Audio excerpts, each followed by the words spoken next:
একই চৌবাচ্চার দুটি নল দিয়ে যথাক্রমে 9 ঘন্টা ও 12 ঘন্টায় চৌবাচ্চাটি পূর্ণ হয়।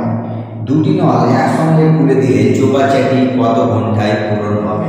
দেখো, একটি চৌবাচ্চা রয়েছে, এমন এখানে দুটো নল লাগা আছে। তো একটি নল দিয়ে যদি দেখা যায় তাহলে পূরণ করলে 9 ঘন্টা লাগছে, আর একটি নল দিয়ে পূরণ করলে 12 ঘন্টা। কিন্তু দুটোই যদি আমি একসঙ্গে খুলে দিই তাহলে কত ঘন্টা লাগবে? নিশ্চিত দুটোকে একসঙ্গে যদি খুলি তাহলে পরে কি হবে? কম সময়ে আমরা এই চৌবাচ্চাটি পূরণ করতে পারবো, কিন্তু ওই সময়টা কত?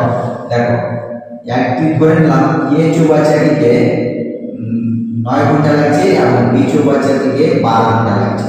তাহলে চৌবাচ্চাটির ক্যাপাসিটি কত? ক্যাপাসিটি একটু লসাগু, তাহলে 12 এবং 9 লসাগু দাঁড়াচ্ছে কত?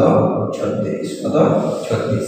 তাহলে এবার 9 যদি টোটাল 9 ঘন্টা লাগে চৌবাচ্চাটি পূরণ করতে, অর্থাৎ 36 ইউনিট পূরণ করতে 9 ঘন্টা লাগছে, তাহলে 1 ঘন্টায় কত ইউনিট পূরণ করবে? 9 4 36, 9 দিয়ে ভাগ করে দাও, তাহলে 1 ঘন্টায় কত? 4 ইউনিট পূরণ করবে।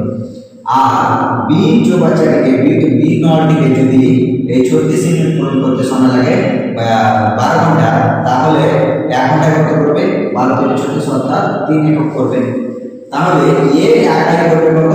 4 একক 1 ঘন্টায়, বি করবে কত? 3 একক। তাহলে দুইজন মিলে একাই কত? 1 ঘন্টায় কত একক করবে?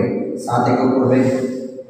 এবার এই টোটাল 36 একক করতে কত সময় লাগবে? 1 ঘন্টা যদি 7 একক করে তাহলে 36 একক করতে কত সময় লাগবে? 7 দিয়ে ভাগ, তাহলে 7 দিয়ে ভাগ করলে কত হয়? 7 × 5 = 35, 1 × 7 = 1 ঘন্টা কি সময় লাগবে। খুব ইজি অঙ্ক, এবং এটি কি পিএসসি ক্লার্কশিপে 2019 এর পরীক্ষায় এসেছে। তো পিএসসি ক্লার্কশিপের খুব যে কোশ্চেন টাফ হয় তা কিন্তু নয়।